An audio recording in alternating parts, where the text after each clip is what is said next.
cultural nuances kind of set in, and I felt very divided between two cultures. Do I be Bangladeshi? Do I be Canadian?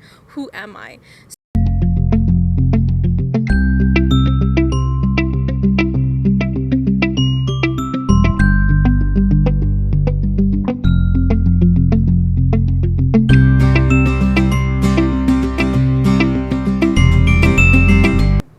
Good afternoon, good day, everyone. This is Moji Taiwo coming to you from the Immigrant Experience Show. I am the host and also an author of I Give Because I'm Blessed Because I Give, a chronicle of an immigrant's journey. So this show, the Immigrant Experience Show, is a continuation of that journey. So on this show, we talk about people to share their experiences in challenges, their successes, and every little neat bit that they can give to us immigrants to continue to successfully live in Canada. So today I have with me two beautiful sisters, Raidah Noshin, right? Yes. Raidah Noshin. Thank from you. Bangladesh. Okay, and I have Bola Abe from Nigeria. So, Raidah, tell us a little bit about your journey into Canada. For sure.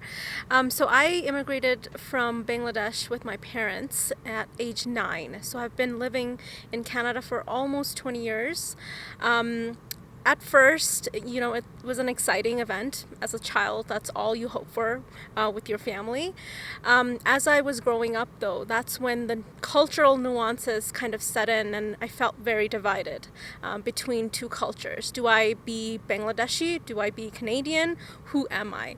So that identity crisis, I really feel, kind of has an impact on you for the rest of your life. Although I will say, growing up, it was hard, but right now I am at a place where I'm starting to realize that it's a blessing to be part of, what a blessing and what a gift to be part of these both beautiful cultures. And I can really say that I'm really proud to be part Canadian and part Bangladeshi. Thank you, Raidah. You touched base on the being torn between the two cultures. And as a young person, the view you had at the time is quite different than your perspectives now. So it's something we have to explore with you more later on. For sure. And Bola, your journey. So I came here, I was a teenager when I came here. I immigrated as a student to study at University of Saskatchewan. I did experience a lot of culture shock. I think one of the things that I experienced was the fact that I was derouted when I was coming to Canada, which was a very big and bad experience for me. Did you say you were deported? Well, actually, I was derouted, which means that I wasn't deported. I was sent back home without having that deportation stamp on my passport. But I did go through a lot with custom and immigration, which I guess it's a big experience. But even when I got here as a student, I did experience a lot of cultural shock. I experienced a lot of racism and discrimination. I was the only black student in my old faculty, so you can imagine what I went through. I experienced a lot of, non-acceptance, unhappiness. I was asked different questions like, where are you from? Do you speak English in your country? And so I was thrown between two worlds as well. Like I had my own culture, but this culture I got into was like they were not accepting me. So this was one of the, the journeys that I faced. The challenges you faced. The challenges, yeah. So how did you overcome some of those? Because I know for a fact that the experiences will never go away. But how did you adjust? So the way I adjusted is, first of all, we had a Nigerian community there, which kind of made me feel at home. But it just took me one day to decide that I wasn't going to live my life this way, and I was here for a purpose. And so I had to pursue that purpose. So after I graduated, I did graduate. And after I graduated, I got married, and then I decided that I wanted to further my education. I'm very passionate about what I do right now, and so I went through the hurdles, and I decided, I think the main thing was I was determined. And so that determination led me to where I am today. Which is? I'm a social worker. Thank you. And Raidah, where are you today? just like Bola said, I am also a social worker. I just graduated from the Master of Social Work program from the University of Calgary during a pandemic, no doubt. I'm really proud of my education, the support that I've gotten from my parents and peers to have led me here today. And you are giving back to the community in which way?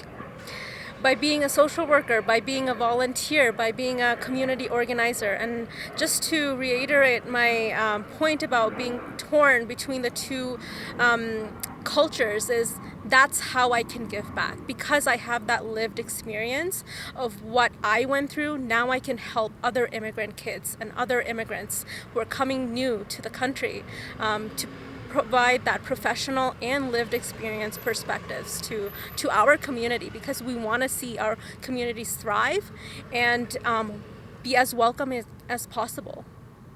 Thank you. So, in a nutshell, what we've heard is that there are challenges, but those challenges should not define us. We should find determination and we should find resources to offset those challenges. As somebody who came here young too and raised my children here, my children were born here, I can attest to the fact that they went through the same challenges of being the only black kids in school or in class. And Bola, you have kids right now that might be going through a few of those challenges, although their experiences may be different than my kids.